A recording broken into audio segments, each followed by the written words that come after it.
ceilalți pauza de cuvință pentru situații de urgență, dar a trebuit, am intrat așa din scurt.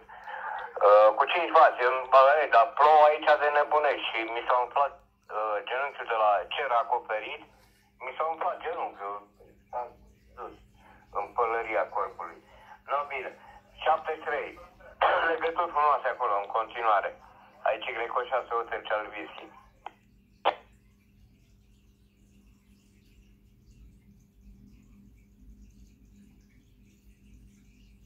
Să lasă cu ți s-a umflat genunchiul de la vreme. Zi, pe cine ai prins azi noapte și i-ai dat?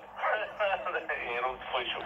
Bine, voi cu la tine, nu știu dacă a fost o pauză controlată, te-ai abținut, ai fost inspirat sau n-ai intervenit pentru că ai treabă? Greco 2, da, Greco 6, n-am.